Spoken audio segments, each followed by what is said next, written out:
This was the second art show that we had. The first one was so spectacular that they insisted that we have another one. We had everybody, you'd be surprised how talented all of the residents are. Each one presented what they made, and you had to be a resident in order to be a presenter of a product. Some of us had oil paintings, some of us had needle points, some of us had some of the knitwear that they had made, some had sculpture. Each one had something to offer, besides which everybody was served cheese and fruit, and there was someone playing the flute. So I felt like I was in Fifth Avenue for an opening of a beautiful art gallery. I started working at Peninsula Hospital Center as an accounts payable bookkeeper. And I ran an NCR Computronic at the time and questioned everything that was going on that I didn't like, made a lot of changes. Thus, I was promoted very quickly to Director of Purchasing and Supply. A fire captain retired, and he worked at the hospital. And we both took the same courses at Columbia University. And he was promoted, and I wasn't. And we're talking about 30, 35 years ago. I worked in a man's world, not in a lady's world, so I had a chip on my shoulder.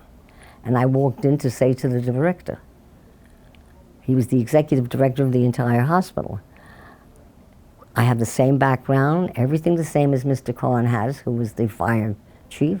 How come he was promoted to assistant administrator and I wasn't? Is it because I'm a woman? And he said, no, he was replaceable, you're not.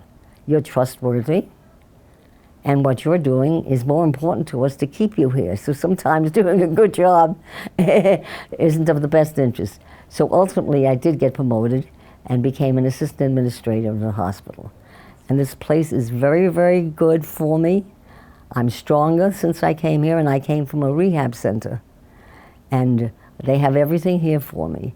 They have a physical therapist. They have an exercise class, which I take every day. They have machines that I can work on every day to keep my body going all the time. I'm 92 and a half years old, and so that's very important to me to always have action and something doing. I have a beauty parlor here, as you can see. You can pick whatever activities you want, and you can participate in whatever you want. The choice is yours.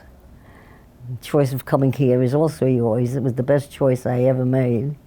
I only regret that I didn't make it while my husband was alive, because the two of us would have had a ball here. I don't have to cook. I don't have to shop. I don't have to clean. I don't have to do any of those chores. All I have to do is get up in the morning, make myself look livable, and come down and start enjoying.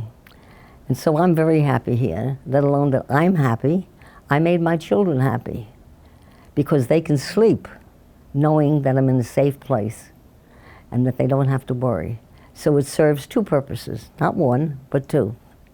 And I truly believe with all my heart that if people can afford to come, they certainly should come. All my friends, I wish it on them, all my friends, all my family, in the sunset of their life, to spend at one of the Bristals.